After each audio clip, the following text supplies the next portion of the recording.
start here.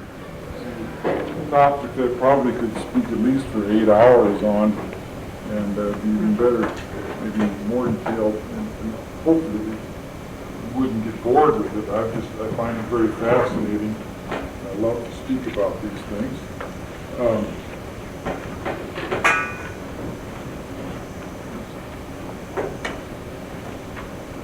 Hopefully I won't fall asleep up here.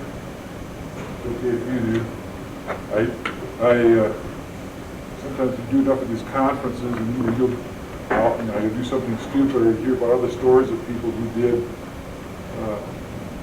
I was leading a conference down in northern Texas, and sometimes, as you can imagine, at school, and also having to do a lot of pastoral work too, I was really tired. And they had scheduled me for like 2 straight days, about 8 hours a day, 6 to 8 hours a day of presentations, okay? And at the time I realized, I thought, I could do that. But, so after lunch, I went back to the cabin. I said, I'm just going to close my eyes for 10 minutes. Just to rest. Next thing I knew, there's Steve Keyser. Hey, are you coming? You know, so they were all the teachers in Northern Texas there were singing hymns.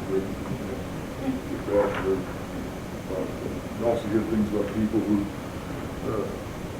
they wear wireless mics, and during a break they go off and they get to use the restroom, forget to turn it off. You know. So all kinds of things can happen. Learning humility.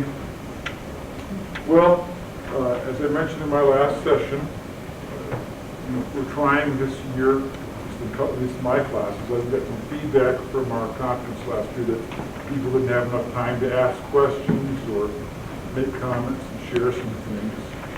So we had some of these sessions that are a little bit longer than others, about an hour and a half. And what I'm going to do is very, very quickly go over the curriculum and some of the administration of an academy.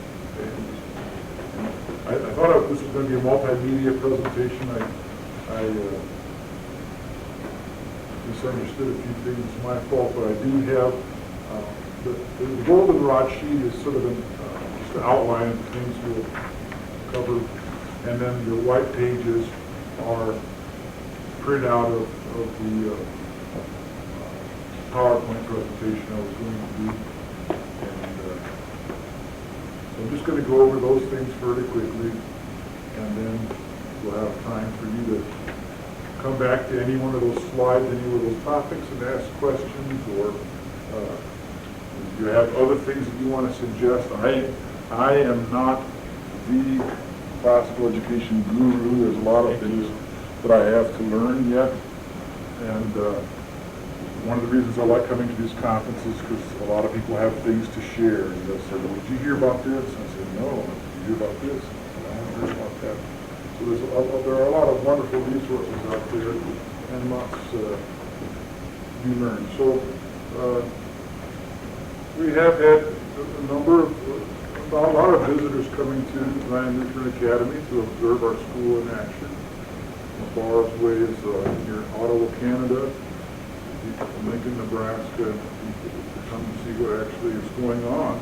And I tell them, you're welcome to go wherever you want to go and see whatever you see. You can see us warts and all. I'm happy, but people need to see that this is a real school, and the curriculum is a work in progress. It's not perfect. And if you have suggestions, that's great. If you can learn anything from it, that's good too. And so that's how I offer this to you. It's not a definitive curriculum. It's not complete. It's a draft that's been worked through for several years, and there's still much more to go. But hopefully you can learn from my mistakes or my shortcomings and build on from there. Okay, well, wisdom, eloquence, and piety is sort of a Ciceronian, Cicero's idea of the goals of an education. People should be wise, understand the relationship between things and how to apply what they've learned. Should be eloquent, able to communicate in writing or in speech with other people. I mean, what good is knowledge if you just have it up here and it doesn't affect anybody else and you can't share it with anyone? And thirdly, piety, or we might talk more in terms of the virtue, not really morality perhaps, but a good character. Those are really important things, and these come out again in Johann Stern, who's just contemporary of Luther, who was younger than Luther, and there was sort of a renaissance of classical studies and humanism at Luther's time as well. And Stern picked up on these three terms: wisdom, eloquence, and piety. So one of the goals, set of three goals that we're working towards in classical education is wisdom, eloquence, and piety. We want our children to be wise, eloquent, and pious citizens. So that's one goal. We also know that we have three enemies set against us. How does Luther describe those? What are the three enemies? The devil, the world, our own sinful flesh. The devil, the world, and our own sinful flesh. Sometimes he adds it for the guilt of the law. Sort of the enemy, our own guilt, might relate that to the sinful flesh. But how do you respond to? What is it that we can give to children to help them, defend them, and to battle against the devil, the world, and their flesh? We keep those very particular things in mind.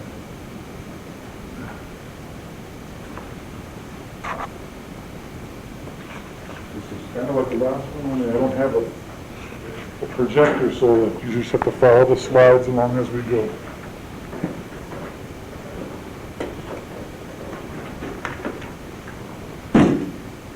So we're working with definitions of what this education is with a specific goal and a desired outcome. What kind of a graduate do you want to have? What should that child be able to do? How should that child be able to think? How should that child be able to speak by the time, in our case, they graduate from 8th grade, graduate from your school? What experiences should they have had?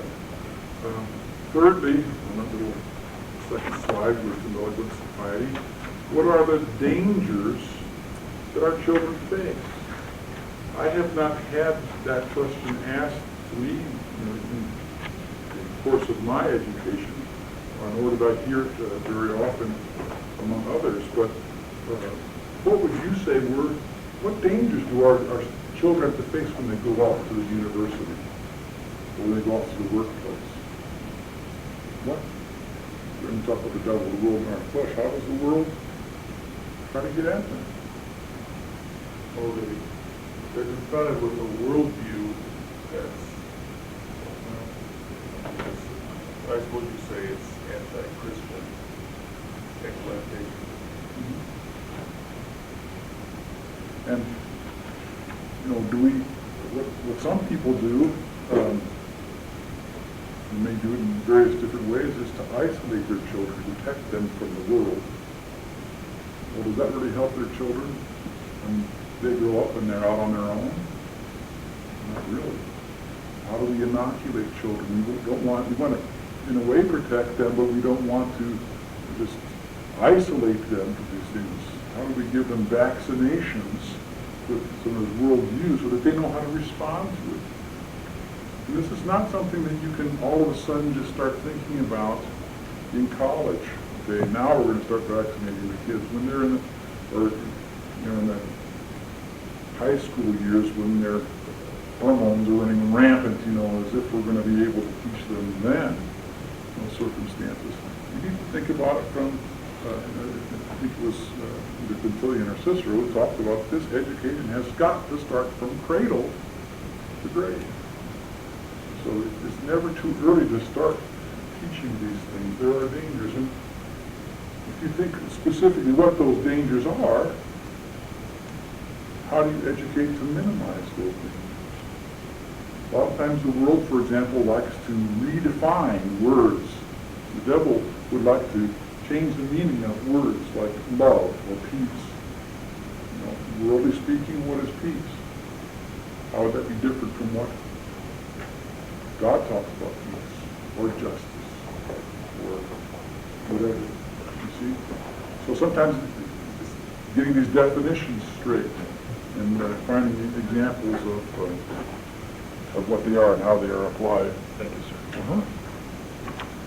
Next, talk about busyness and stimulation. I just wanted to mention briefly that it's possible to have a curriculum which has lots of beautiful pictures, has a lot of information, dates and everything. You can be very busy with education, but not be teaching towards what? Wisdom, eloquence, and piety. It's possible to have a lot of wonderful resources and but still not be working towards those specific goals and ends. Come on in. We're laying through upstairs again. That's all. It's cooler down here. Over there it's cooler upstairs, and over here at St. Andrews it's cooler downstairs.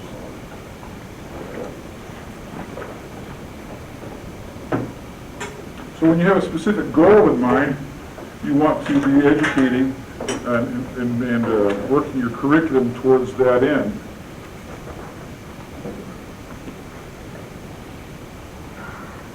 And sort of a spin-off of that is the difference between facts and factoids. It was CNN that came up with that word factoid. What is that? You can fill people's minds with all kinds of facts and bits of information, but how does it all relate to things that are going on in the world, or how does it relate to other things that they learn? We're not just there to stuff ideas and specific information into people's heads. Classical methods are employed, such as Socratic questioning and so forth. The curriculum is not textbook driven. The idea is not just to give a teacher a textbook and the teacher teaches a textbook, but that the teacher would master the subject matter. And I don't know, sometimes that's threatening for some people. Not just in classical Lutheran education, but I've also taught the teachers who made the transition from public education to core knowledge instruction, for example. Initially, they had to come up with some of their own syllabi and things and write some of their own lesson plan instead of just picking up a textbook and following through that. It was somewhat intimidating, it was extra work. But what they found out is it was much more stimulating, and they themselves really came to like it and enjoy it. So these kind of things can happen. There may be an initial reluctance to do it, but it's not textbook driven. It's a part of the teacher, and the teacher is interacting with the children directly that way. Coherent whole, everything's related to one another. It can be. So, for example, I was just kind of talking about our math curriculum, Saxon, word problems, word stories, story problems, and as I'll talk about later, Saxon does have a few weaknesses, but what if you take, are any of you using Saxon math? Or I suppose you could be using any number of math curricula that have story problems. Why not take a story problem and then take that little story about Bill and Jane and how fast the locomotive goes, whatever, and take it over to your writing course and say, well, what were Bill and Jane doing on a locomotive anyway? And you can kind of integrate some of these subjects that way that might increase their attentiveness to the problem. But again, we want the children to be independent learners, ultimately.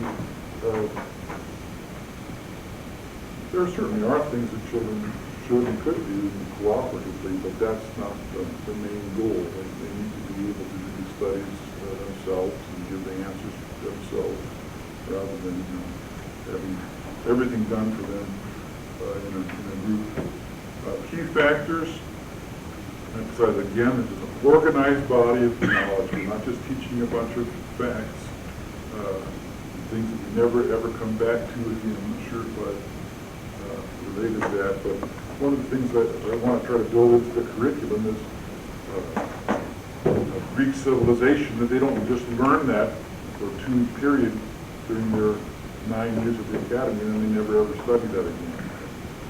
You might get something very basic in first, second grade, and then middle school, come back to again and flesh it out a little bit more. Hirsch and Adler and others that talk about knowledge, building on knowledge. So we had, I think the teachers could see this themselves before we started working on the curriculum this way, particularly like in February, which is Blank History Month. Do you all do that? I said Blank History Month, Black History Month. And so we have, 6 to 8 teachers, and they're all teaching what? Which black individuals are they teaching? Martin Luther King, Rosa Parks. Yeah. And so the kids, the teachers may be doing a very good job with each one of those, but the kids are getting the same people every year. So we want to take a look at the whole program and build and expand upon what they know. Again, they might want to come back to repeat it, but not every year. So teachers have to be aware of what's going on before and after, and to realize that you can have a very good teacher teaching in 3rd grade, but that teacher also needs to be aware of the before and after aspects. And so it does take some kind of coordination, because we want to have children. Let's just take electronics, for example. We haven't exactly done this yet, but if I start out with a child in kindergarten, what is it that a kindergartner could understand about electronics? Maybe not too much. But what can if I'm going to teach a little bit every year, what could that child know about electronics by 8th grade? It could be incredible. Same thing with art. If you have a planned process that's going to start at kindergarten or pre-kindergarten, and we're going to work that through, we can accomplish much more in a coordinated effort like that than we could if every teacher just does a good job. And so it's not a criticism of the teacher, but it's taking a look at the big picture and where we want children to be when they graduate. Emphasis on content, not process. I just shouldn't spend too much time on some of these things, but classical education, the liberal arts education, is very much an education having to do with language and communication. And we have many different languages that we communicate in. There's English, of course, and naturally to think of foreign language, but music is also a language. It's its own kind of language. It's a unique language. It's a beautiful language. You can express many things you might not be able to express in words. Mathematics is a language. There's one way to communicate some of these things, certain symbols and so forth, that you cannot communicate as easily or as well with just simple words. So humanity is emphasizing language and becoming literate, not just in words, but also sounds, if you will, and numbers. A lot of different ways. But one of the other ultimate goals that we have talked about in education is we're doing this not to serve ourselves, not to have a nice roof over our head, to have our bellies full, to have the fastest car or best stereo system or high definition TV or whatever. We're learning what we're learning so that we can serve our neighbor in love. And how do we do that? We should keep that in before our students at all times. Okay, now just to go on to a different subject. I'm kind of racing through this with some things that we've done, some general ideas, and also some resources and some things that we do to come back to then later, whatever you want to cover. And this is kind of in an alphabetical order, but not necessarily as things. Art, we want to take a look at both graphic and performing art. And the children receive a disciplined creativity. A lot of times, we make a distinction between art and crafts, perhaps. Again, if I took a child and I wanted to work with painting, how would I start them out in kindergarten? What could they paint by the 8th grade if I know how to do that in a disciplined way? Children will have a much more delightful experience in the end if we work in this manner. It's like piano. We don't just put children in front of a piano and say, here, just be creative, and maybe you'll play like Bach someday, or basketball, the basketball court. There's a discipline that must be learned. And we don't expect children to be creative to start out with, but they learn a discipline, and having learned that discipline, they can be much more creative using tools that they've learned along the way. Then you see some really exciting results. And again, we want to have a lot of things that moms put on the refrigerator doors. That's very nice. They love them, and fine. But we would like to have the children gain through art a perspective that they would not have gathered any other way, and skills and ability. We've been producing some art history and art cards. This kind of works in the big picture of history, as we'll see in a little bit. But when was this particular kind of art done, starting with some cave paintings and working on to impressionists and so forth. So they know when something was done, by whom it was done, when the style of painting was popular. And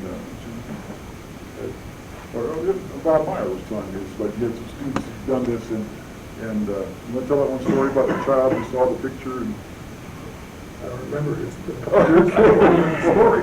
Well, I remember the story that you told me when I was at your place, but I forget what artist it was, but the mother and child were walking through, I don't know if it was a museum or someplace, and the child said, "Hey, Mom, that kind of looks like a Picasso," you know. And the mom it wasn't necessarily the exact same picture that the child had seen before, but just the style of painting that the child recognized. And the parent was very much impressed by that. So we have art history and art cards, art appreciation that the children get to recognize maybe 100 famous paintings and what the history is behind that painting and the artist who painted it. And then perhaps also, there are some nice curricula that also get children to paint or do the art in the style that that artist did it. So they get to a little bit of hands-on experience. Oh, you put the curriculum together yourself? Yeah, exactly. And we gather from different sources. A lot of what we're doing is eclectic. We see what we would like to have, and we find resources, put it together, otherwise make up our own. One of the things we tried to do during the last couple of years is start art guilds. And again, we picked 4 different areas: paper making and printing, 3-dimensional sculpture, painting, and the third, I think, was needlework. So if you were going to go from the simple to the complex with needlework, where would you start and where would you like to end? You know, you might do some of those simple, what do you do with pot holders to balloon? You do those applications with different parents, those little round things. And you might do something like that, and you might move on to another area I'd like to, we haven't gotten this all down yet, but just tying knots. Children learn how to tie their shoes, but there are all kinds of books on knots. For example, start out with some simple knots and get to some more complex ones. Like there's knots called like monkey fist and all kinds of things that if you do with colored rope, they look really neat. And or before you get to some of those more complex knots, you might do some lanyard things. And so you think about where you can start out with this young child and where you want them to end up, because we might end up doing crochet or ecclesiastical embroidery. See, where do you want them to end up and how do you get there? Same thing with painting. You know, how do they get from one point to the next? And so there's for example, this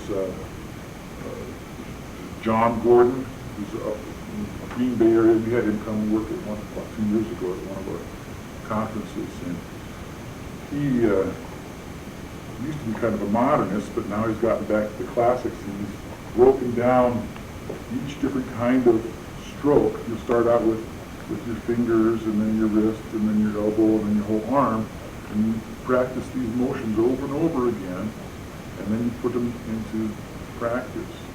So that's one art curriculum that works with painting, for example. I think it's John Gordon. I think that if you go onto the internet, it's meetthemasters.com. So he teaches children to paint like the masters, the old masters, and the results he gets are really interesting. You might like other books too, like Betty Edwards is drawing on the right side of the brain, just came out with a new edition. Yes, Bob? When you say art cards, do you have any resources on there? We've been making our own. There are some. I think maybe Dr. V at one time talked about that he was working on some. Okay. I know one thing, we worked on art last year, and there's, we use core curriculum in California. Most of our Lutheran schools in the district. And there is one resource that's out called Art to the Core, and that's the name of it. And if anybody wants more information, just email me on the list with everybody else. Okay. Which is Art to the Core. So about these art guilds, I talked about we tried something. We took children, we divided up all the children in the school into 4 groups. So we had in each group children from kindergarten through 8th grade, and they had a guild for, well, we tried it out for a year, and said, okay, we'll work with paper making and print making. I don't want children just to try one project once, and then they never ever do it again. I want them to master it. So when first time they try paper making, it may be a big flop. Or the first time they try, we did paper marbling. They loved it.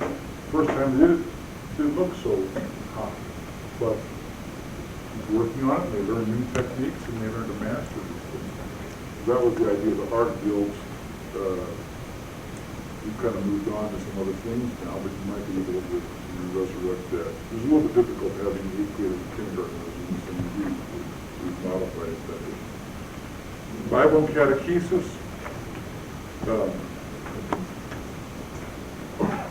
What are the more difficult parts of the Bible?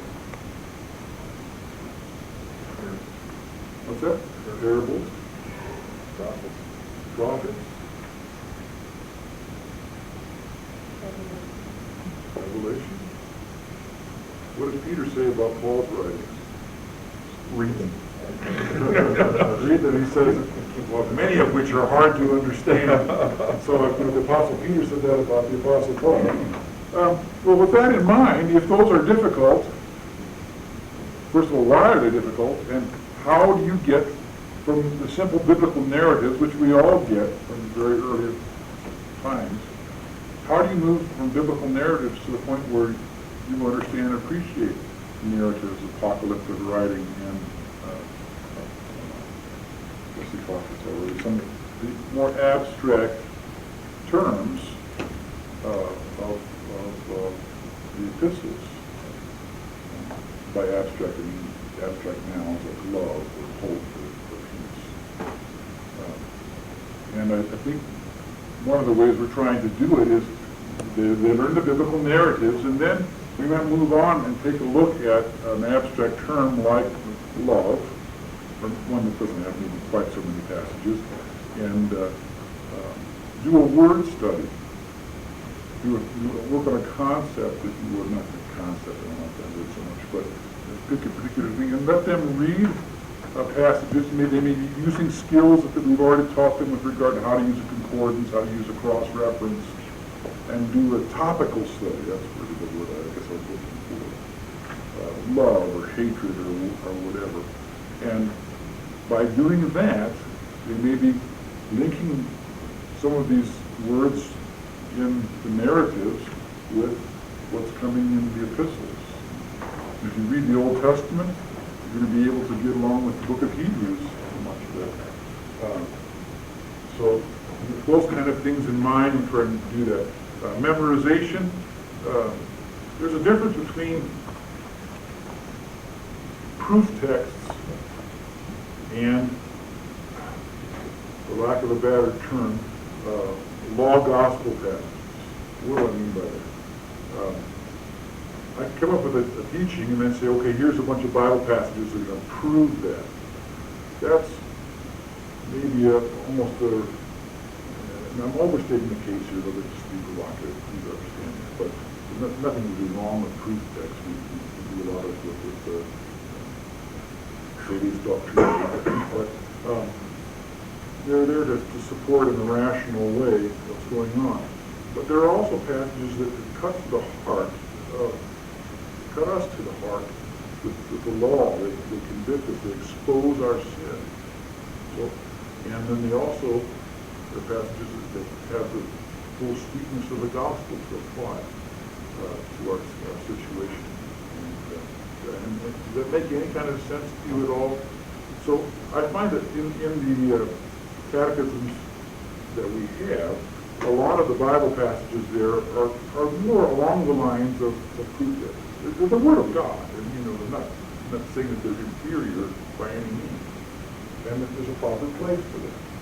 But we have also, as part of our catechism that we created, try to put together passages that relate to the commandments and the six chief parts, which get to the heart of the matter in sometimes exposing our sin and revealing God's gracious promises. So I'm not perhaps explaining that very well. It's all God's Word. And you can just take a look. If you were to take a look at, let's say, the third commandment, read the Bible passages that we found here for the third commandment, and then read the Bible passages that you'll find in the third commandment for the catechism. Just see if you think there's anything different. Then the idea would be to grade them. Like this passage will be used by kindergartners. All kindergartners will learn this or these passages in second, third grade. But I think then when we get to 7th and 8th grade, what I would like to start doing is to say, okay, here's Psalm 119. You pick a verse out of there that you like and you memorize. Now, when they're older, middle school grades, they sometimes a little more reluctant to take people telling them what to do. But say, you've narrowed the focus, let's say, John 13 through 15. You can pick any passage out of there that you want to memorize and memorize it. Let's hear it. And I have given them opportunity to say, well, why did you choose that one? So you sort of narrow the area, let them do the choosing. It becomes, in a sense, more their own in a manner of speaking. And sometimes kids, will try to be cute, and they will. John 17, Jesus wept. Didn't I pull a fast one on you? Well, I think I was reminded of a story. I think it was regarding the Lord's Supper, when we were taught about how after the Lord's Supper, in some churches they consume the host. After everybody's maybe gone home, the pastor or the elders would consume the rest of the elements of the Lord's Supper, the body and blood of our Lord. And the pastor had taught the catechumens that they do this, and that anybody really can do it. It doesn't have to be the pastor that's doing it. And so a couple of them one time came back, hey, can we do that? They thought they were doing pretty funny. And let them do that. But then afterward, they kind of realized what they had done, and they learned something out of that experience.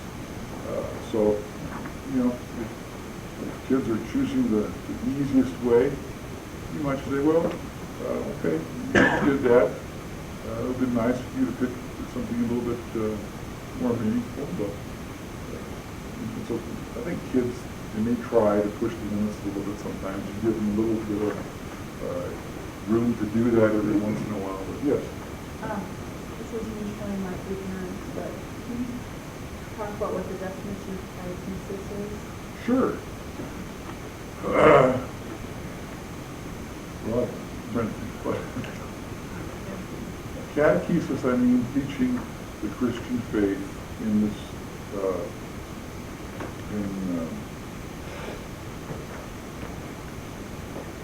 in a compact way. You have the 6 chief parts. We talk about that as being the catechism.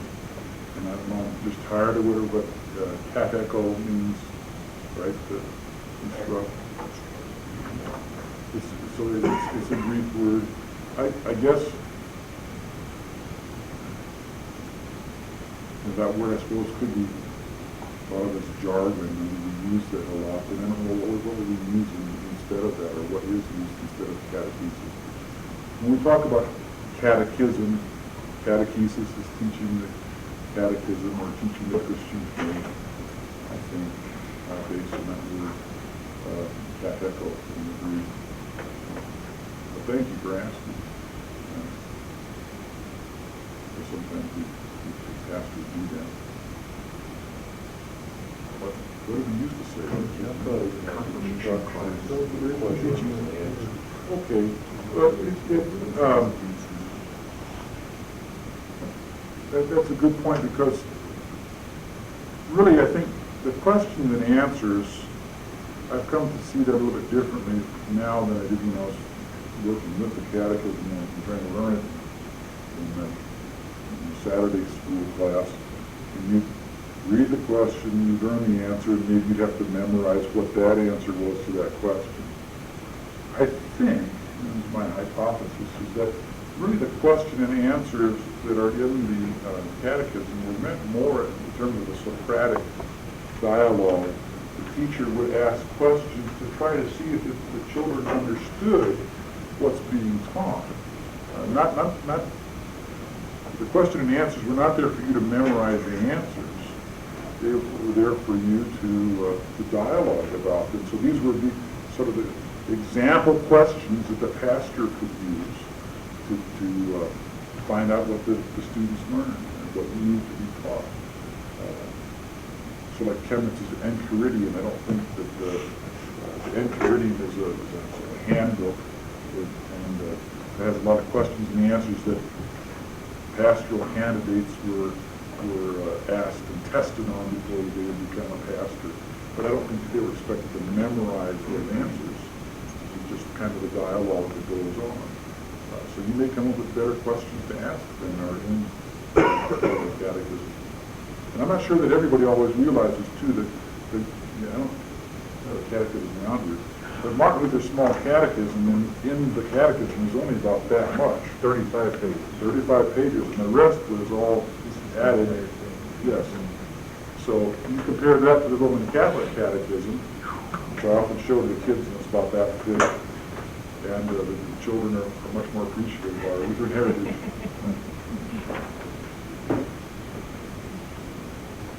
Okay. So they learn, we want to teach them the Bible tools, a concordance. I should assume people know what these things are. Concordances has all the words of the Bible arranged alphabetically with samples of the Bible passages that they come from. So, for example, if you want to look up how the word shoe is used in the Bible, you can find all the passages with the word shoe in it, or something like righteousness or question. Yes. Is there 1 to 20 acceptance? I mean, after Arndt, all King James, mean, anything is exhausted. Can we agree on a translation that will have a concordance? Well, I guess I resort to technological means now, because I use quick verse, and has, 8 different translations or whatever, and Somebody pulled the battery. I could, That's the problem. If you decide you're going to have a memory passage system, are you going to pick one that's going to be around for a while? yeah. Well, that's a good point. We're struggling right now because we've always been using the Revised Standard version from the tradition of Zion, and can't buy them anymore. And CCLE is going NIV. Well, personally, I have find it pretty difficult to use the NIV because there's so many mistranslations, in my opinion, with that. Let me say that in a guarded way, too. That somebody would say, well, can they not know what God is telling me every NIV? Sure you can. But I believe that there are other translations like the New King James Version and the ESV that may be more close to some of the things, the actual Greek thing. Okay, well, we better be moving on here. I'm sorry. That's it. I could take an hour and a half of just each one of these topics. Reading and language arts, we've emphasized that we want our children not just to read well, but also to be well read. And with regard to reading and math textbooks, there's social studies textbooks. If you were to look at a textbook 100 years ago and a textbook today, how much text would you find on one from then and the one from today? Now, I tried to go back and find the book that I had read this in public library. Our library is going through a major renovation, so all the books that were in storage I can't have access to anymore. I would guess it's more text and the older book and less picture. Right. So you spend all the time teaching them to read, and then when they get into the science textbook, is there much to read? And there are a lot of wonderful pictures and diagrams and so forth, but it's kind of hard, if there's a spectrum of things. What if I had a science textbook that was all pictures? Now, at what point are you giving them too much graphical information? What happens when I have a textbook that is even, what do you want to say, 50% pictures? If you were to measure how much space on a page is devoted towards diagrams and other kinds of things. So it's not necessarily always pictures. It may be breakouts, a little factoid or something else, a paragraph about something in the text. And it's hard to read fluently or clearly through some of these texts. But if we had all emphasis on pictures, it makes it much more difficult to communicate, I think, what we've learned. I can read in a textbook and see a lot of pictures, and that may be illustrating thing for me to see, but how do I use that information later? You know what I'm saying? Yes. This brings me a thought that I've been having as far as maybe some educators here can help me is that we talk about the different kinds of learners we have. Some are visual, some are here and things like that. Could it be true that we become the kind of learner in the way we're taught? So I mean, if my science book has a lot of pictures in, later on I'm not going to be able to do as much reading. So I was thinking the same thing. We've trained everybody to be visual learners. TV, all the videos we use as teachers, all the pictures we put on books. That's why 80% of learning is video. That's we train people. You spend a lot of time teaching children to read, but where are they and how are they going to use that? Now when you get into church, you don't want to just listen to a pastor preach. You want to have a vision. You want to have screens. You want to have all this stuff. And those they can be very good illustrations. I'm not saying get rid of pictures, but they can distract. They can. And they are hard to communicate then, maybe I've got a picture in my mind of what, my houses and my places might look like, but how do you explain it, what's going on? Okay, so again, I'm just reading over these very quickly. The kind of books we want to pick, reading for character. How does it expose the natural man or man's situation in life to react? And a lot of times, there are a lot of books that do well at describing the problem, but then we have to prescribe from God's Word. Writing and composition has meant to. We've got,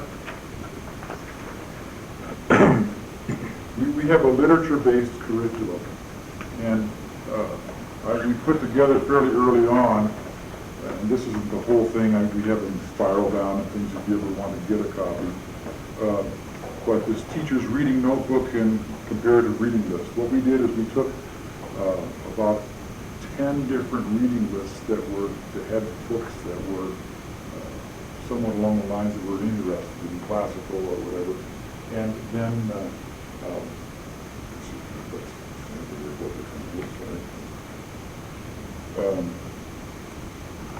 visual learners, right? We put them in a chart side by side and saw what did William Bennett, what books did he recommend and what grade level did he recommend, and Hillsdale Academy, what books did they recommend, what grade level. We did a chart like that to see where these books fell, and then our teachers went over that list and decided which ones they wanted to use and perhaps add to that list some things that weren't in there, and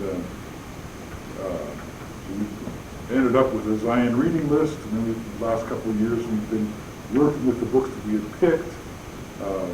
I have in this just some examples of the grade overview.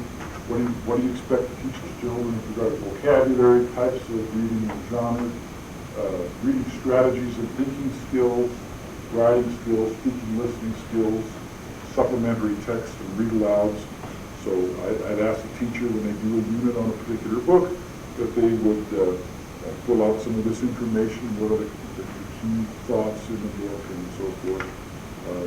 I guess I'll leave this out and we can take a look at some of these things, take a look at our reading list. But yes.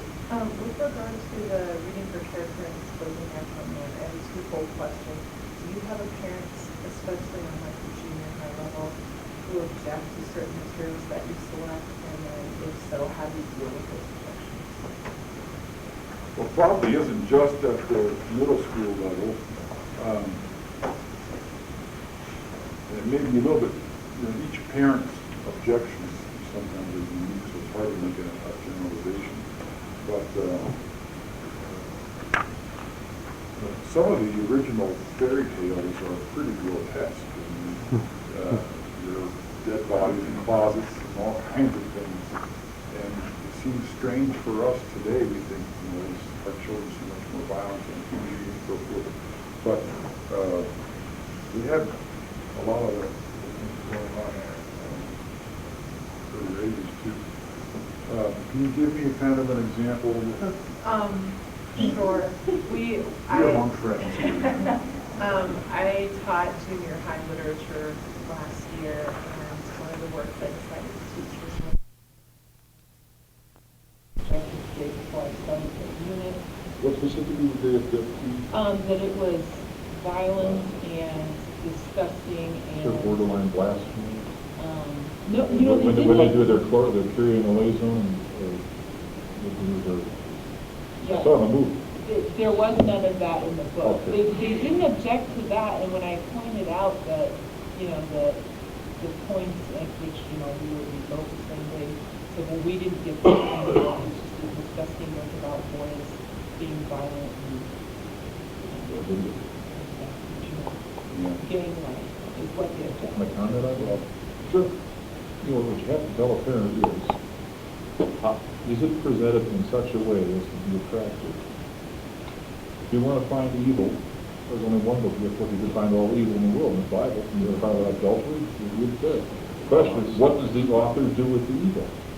Is the evil there to inform, to entertain, or to move? You know, and you've got to tell parents, I've got some rotten stuff in these books. Like Jack London, he's horrible. But he's got great credits, you know. And you have to articulate that more than anything else. Simply say to somebody, just because it's evil, it doesn't mean you can't read it. Well, it's the same thing. I mean, if you go through First and Second Kings, First and Second Tell me. Chronicles, got some. God didn't exclude those from His Word because that's what human nature is like. And I think sometimes when people object to these things, they may be manifesting what I might call sort of a Protestant idea of morality, that we want to be perfect and we should never be exposed to such things. And those same parents might turn right around at their kids watching an R-rated movie or play some of those games. But I think the first step is listening to them, see what they have to say. You may not always be able to satisfy them. Scarlet letter. Yes. I have a lot of interest in the early conceptual curriculum. I think it's probably one of the more important things. It's sort of directly you envision in the classical school. There's been a lot of discussions about content and reading lists. I'm thinking more in terms of what the child will learn to do, how do we learn to be progressive, what sort of outcomes you have in mind.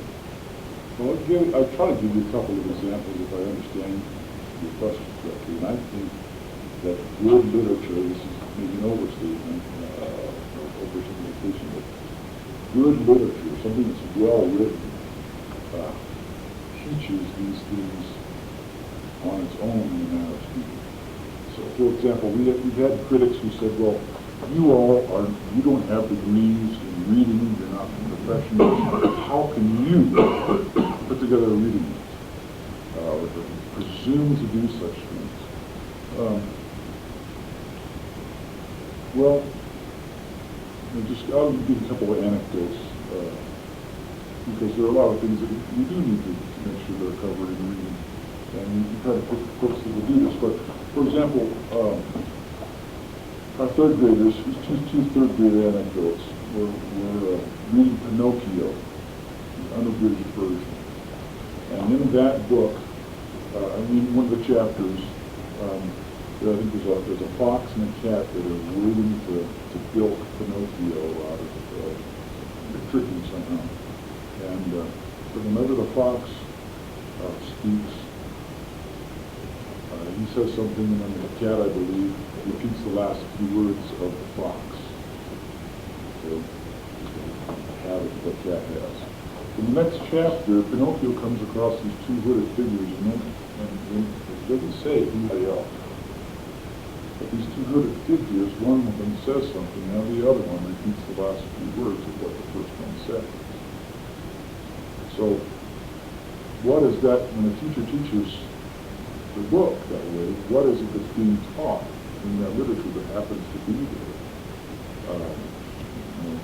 Making inferences on the basis of good literature will have that kind of thing.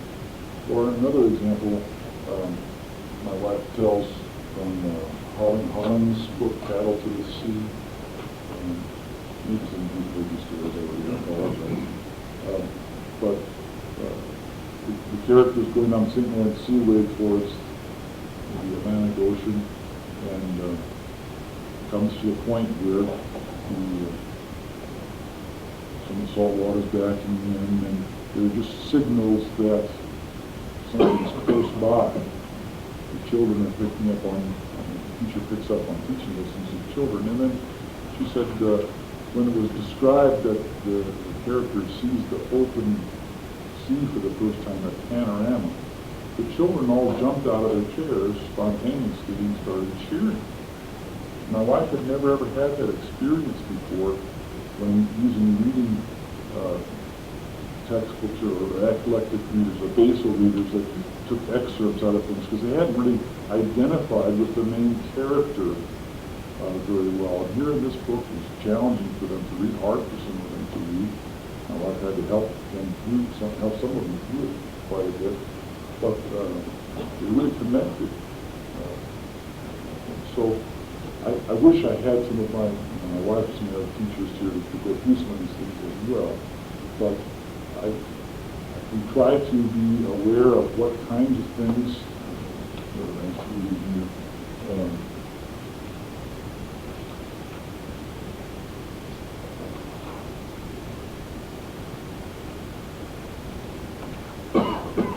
things like sequence and inferences and comparisons. They conscientiously aware of those kind of things and look for those things in the literature context. Right. Joel, if I may, just I think all the things that Pastor Brondos is talking about with an answer to your question about when something is chosen to be taught in the school, you know exactly why it's being taught. And so that if you have developed a literature list approved by your headmaster or whoever it is, and you know why you're teaching that and for what purpose, then you have a ready answer. And they may still dislike your answer, but at least you have a clear answer as to why you're doing it. If you don't know why you're doing it, then maybe you should question whether or not you're teaching the book. And just another comment on literature. I was at a classical conference in Dallas put on by the Society of Classical Learning, and listening to a man by the name of Tracy Simmons. Familiar with him? I think he just recently wrote a book, something about the road to Damascus or something like that. And he had in his part of his presentation was not teaching literature at all. And it was really interesting to listen to him try to develop his idea that literature should not be taught in the classical school, at least as a class. He had this thesis that in our classical school we should be teaching the languages, math, science, and of course the faith. And we may incorporate literature into those subject areas, but literature is not taught as a class. It's an independent class all of itself. The way that's described at our academy is that we teach, there is the time to teach reading and skills, but there's also a separate time to just read. You know, that reading isn't always a chore or task where you do worksheets and so forth, but reading for the enjoyment of it and enjoying it as literature too, and that might come out in various different subject areas, history, science, and those kind of things too. So that's interesting, yes. I was looking at how this was organized and how to teaching literature, teaching literature separately. Eric and I have been working at this, what do you do in the high school level? Because our Western Civ course is very literature based. And now what do we do when we get to like the 1700s and 1800s, and we just got a plethora of reading material. So we approached it more with a great book, Western Civ sequence, up until the time about the 1700s, and then we brought in the British and American wit. But we kept the Western Civ sequence based in literature, continuing on with the great books that deal with more of the ideas and the approach to the ideas. And then there's more of the literature genres. Yeah, genres and forms and elements as well. But there's a number of different ways to break that all up. And it'd be great if we could have one teacher know art, literature, geography, history, and teach it all in the right sequence. But maybe that would be There, I can't think of, there is a company that, I believe it's a Christian company, but they do have reading guides. The name is a key, and I just can't remember right now. So, another thing about, working in this classical education is you can't expect a teacher to do lesson plans for every single subject. If you started out or whatever. So we have things that are used until such a time as a teacher can work on some of these things themselves. So, Back to that, that's interesting. I've never heard that before, so. Keeping literature out of the curriculum. Yeah, pros and cons. I'm thinking automatically, where's the discussion? Where's the, over, when you read something, it's wonderful, and you have that discussion, you can open the eyes to it by asking certain guided questions. Well, it's not that you take literature out of the school, take it away from us as a subject. So you incorporate literature into history and that's math and science. So you still have literature, but you don't have a separate class called literature. Okay. You don't teach literature separate from everything else. It is.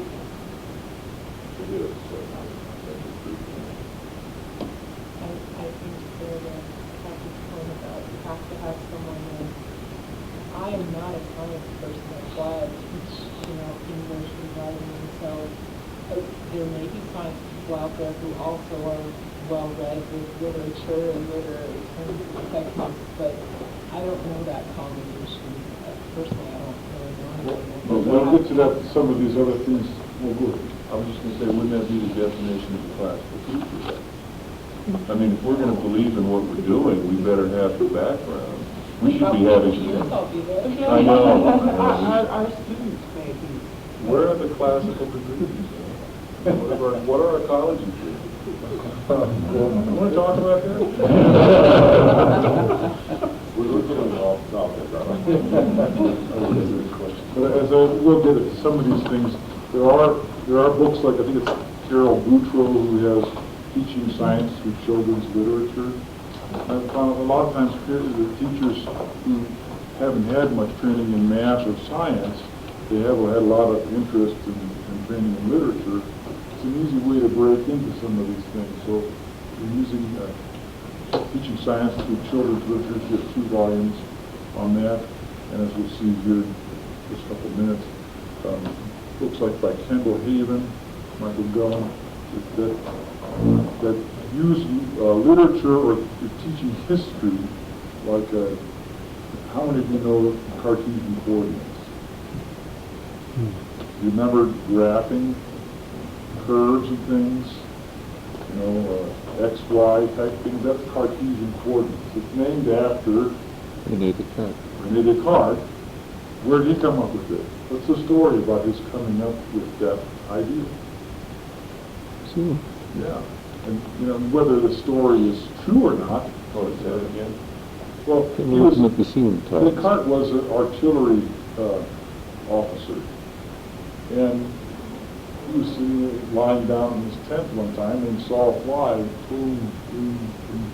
He was trying to think, how would he diagram that or explain it to somebody? He thought, well, you've got this far from this wall, and this far from this wall, and you could kind of graph it like that. So telling a story like that may help the presentation of Cartesian coordinates be a little bit more interesting, or help them grasp the concepts somehow. So, like Michael Gullen, you'll see coming page here, he's the 5 equations that change the world. Most of us probably wouldn't be able to grasp those equations, E equals MC squared, those kind of things. Some Newtonian things. He talks about how Isaac Newton was considered by many of his fellow peers as a little sissy because he built doll houses, and he liked the girl that a bullet came up and beat him up all the time.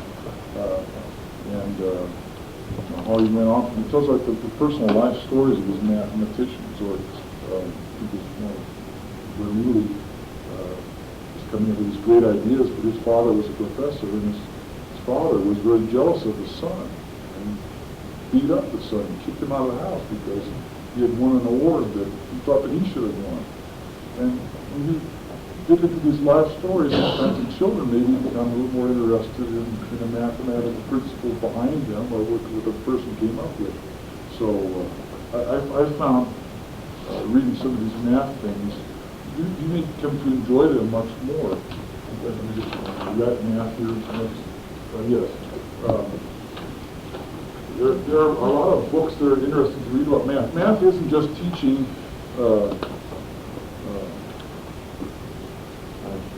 times tables.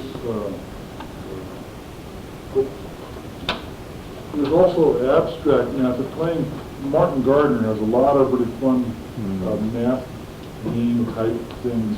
Fascinating things you can do with numbers. It's not just sorry, my brain's tired right now. Doing addition, subtraction, multiplication, division, doing those kind of problems. But you get to see how they are used in life, or also how mathematicians play with numbers abstractly. The golden mean, or the golden curve, are you familiar with some of those things? I guess that's a right example. Yes. Yeah, so What's the other name for that? kind of spiral. Yeah. Shows you how much I've used my math degree.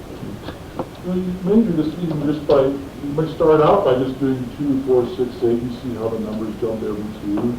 But then what happens when you go 0 plus 1 equals 1. If I go take 1 plus 1 equals 2. If I take this last number and add that one, I get 1 plus 2 equals 3. Now where do I start? What starts happening here now? 2 plus 3 equals 5. 3 plus 5 equals 8. 5 plus 8. And what's happening when we do this then is a pattern that's found in nature all over the place. It's found in a snail shell, it's found in a pine cone, it's found in a sunflower. And so I put down there, there's a book I think called Mathematics, a Study of Patterns. Start seeing patterns all over the place.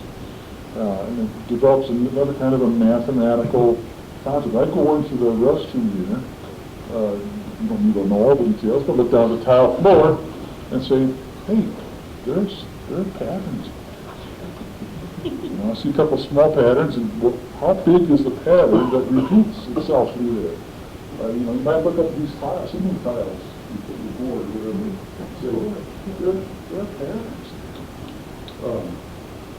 So there are a lot of things about math that can make arithmetic and mathematics much more interesting and fascinating for children. The Fermat's theorem, some of these things that have been mysteries to mathematicians for a long time, they don't have any particular practical value, but yes. Is that true of theomatics also, the diving theorem? Are you familiar with that? Where he's all the patterns, the gematria, where he turns all of the... Are you talking about numerology kind of things? Numerology stuff. And I think that's a bit far-fetched when you try to apply it to the Bible, for example. That may be interesting, but I know people do this in all the 3s in the Bible, and all the 4s in the Bible, and stuff. Some of that, the reason it distracts from Christ, so people start looking to the Bible for something other than long gospel. So we use Saxon math. It's nice as an incremental approach. I understand it has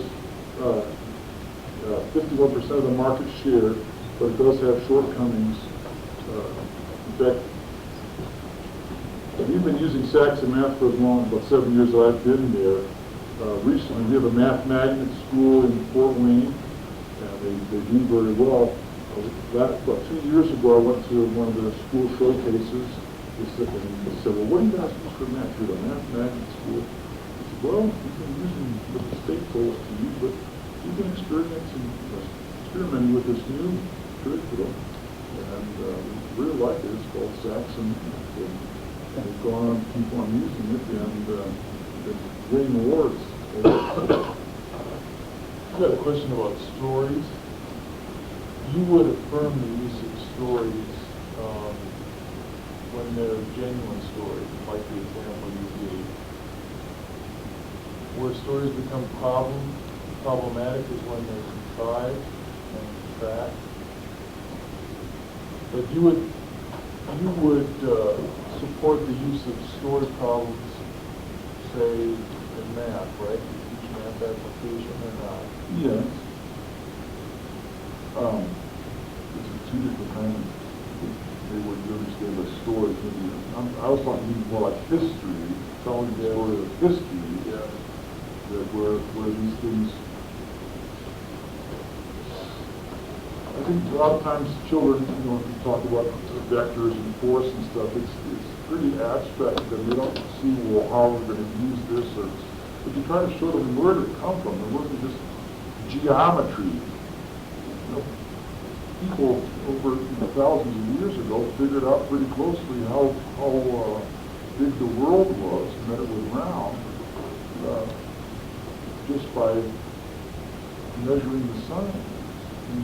We could teach children to do geometry, literally measuring the earth, without being out in a spaceship or using calculators or anything. So I guess that's what I'm talking about. And there are a couple of other books here. They're in the science section down there. Archimedes and the Door of Science, or Galileo, that bring some of these things to life for children. They see that math is a part of the discovery that went on. Well, I'm just going to stop here because we've got about 10 more minutes, and I didn't get to, which is fine. This is what you're interested in, and the whole idea of trying to do things this way is to be able to have you ask questions or share knowledge amongst each other. You can look at whatever slides I have left there, and does anybody have anything that you want to talk about? What do you want to know about? Yes. Yes. Let's go to you had an outline here, history and geography. Yes. Let's talk about that, because that's where we're having problems. Factual information, these kids absorb it as part of the good knowledge. So, do you actually assign a continent to a grade? How do you teach the continent? Or do you continually, are you teaching? And how do you, kids don't know where things are. Right. How do you attack it? Do you use the almanac for children? Well, again, it may be kind of like what Steve was saying about literature. You may teach them the 7 continents as one unit, but then you keep on referring back to that whenever there's a story in whatever it may be, in history or science or whatever, that you make sure to go to the map. I was doing some flying, and in one of the Skywalk catalogs they have for $127 one of these giant wall maps. And I got to get that because I like kids to see big things, and they put it up on the cafeteria wall, and not only were the kids marveling at it, but the adults were gathering around it too, talking about where everything is. And one of the little children said, because it has a color map, said, "Wow, Greenland is white." Why is that?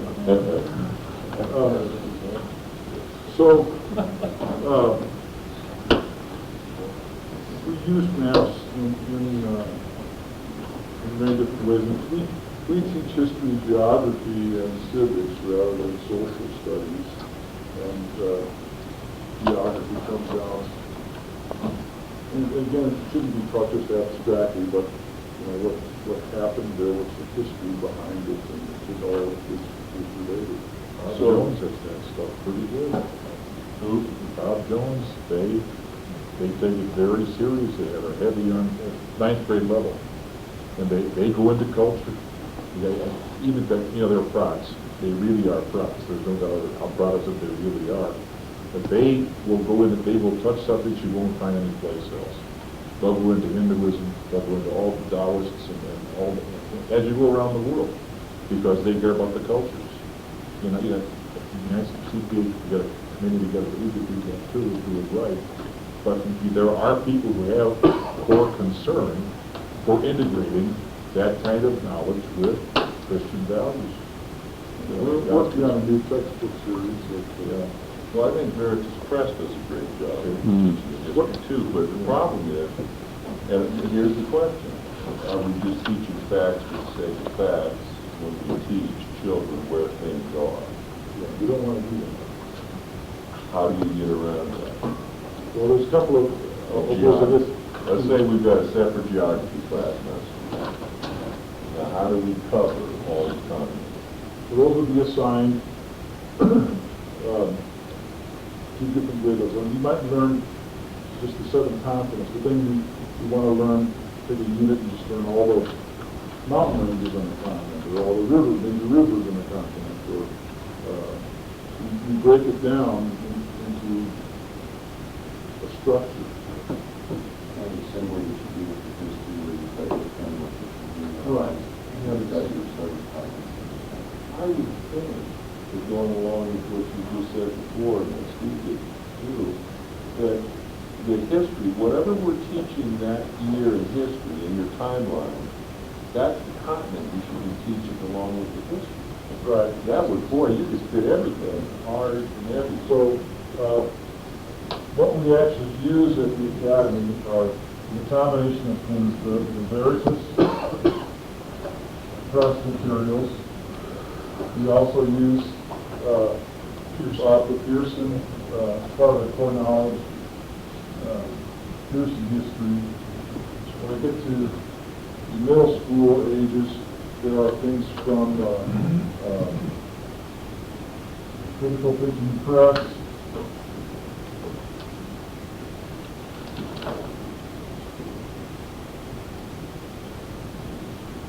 where do they put it? Well, for example, in U.S. history, we have a series that deals with primary sources, where during the revolutionary times you'll read both what the revolutionists wanted to have, and you read the stories, or during the time of slave trade, you read both sides, and sometimes both of them have some pretty good arguments, and the children are expected to pass through that thing beautifully good. So some of those books, and then they also, direct them to their locations and so forth. So geography is a really good thing. Greenleaf Press is another source for biographical and biographical-based history from the ancient Egypt through Renaissance. It's of course much more interesting to read about people in their lives than Well, you have wall maps and things, and you use them whenever you're talking about something. It's not necessarily something just taught as a unit, but throughout the day, whenever, you come back and point out what's going on there, some kind of news item or whatever. It's incorporated. Teachers should be mindful of that. Now, so I don't have a specific answer for you as how, in curriculum, you make sure you get this down every year and spread out through all the grades. But teachers are constantly making reference to it as they go through the curriculum. Boy, this sounds like something we could grade as soon as you come out with it. It makes sense to have your geography taught along with your history and that year, and that timeline. That just makes sense. Nobody's done that. What the goal I had with this history curriculum is, again, to integrate all of these things. The children on the backside of that, beginning in kindergarten already, are learning about 81 historical events that they can flesh out as they go through all the different grades. So So already in first grade, I went into a kindergartner. I would go into their class because I want them to learn this backwards and forwards.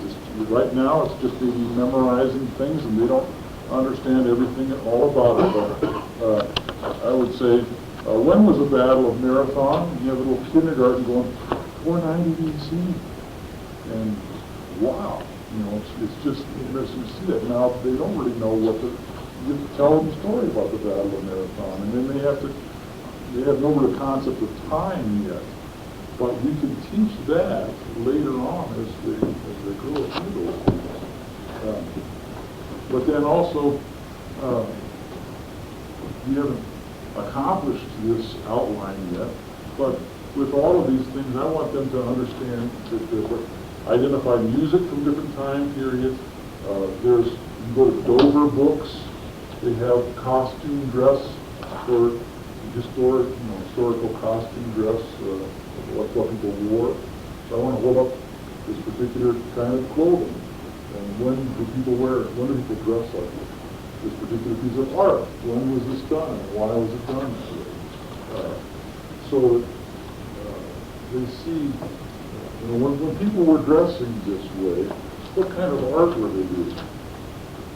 When people did art this way, what kind of music were they listening to? So this isn't done yet. We need help. And so your idea is to say, how are we going to do this? I'm hoping to have this next year. There's two things I want to accomplish this next year. First of all, is to have a week-long teacher training session at Zion and bring teachers who have experience with classical Lutheran education together. And secondly, I'd like to have a 2-day conference for headmasters and representatives of schools. We get together and just talk about curriculum. But what is each one of us doing? Share our ideas. Secondly, what do we need? What don't we have? How can we put this all together and pool our resources to put together a curriculum that we all can pretty much agree on? Not that everybody has to do the same thing, but we could benefit from putting our resources together. So I hope to do that within this next calendar year. Okay. As Pastor Wilson started off, I think he came to the conclusion, I don't think that's what I understood, it starts at the top. So if we don't have teachers being trained in this format, we got to retrain. I forget who it was that said that he had two prices. When he taught, I think it was flute. Somebody had ever learned flute before, they got charged twice as much as the ones who had never learned flute before because they had to unteach it. Well, thank you much for your time. I'm sorry I didn't get through this. I had hoped there's a lot of material there, but that's why we have supper and lunches together. Email me or whatever. Thank you.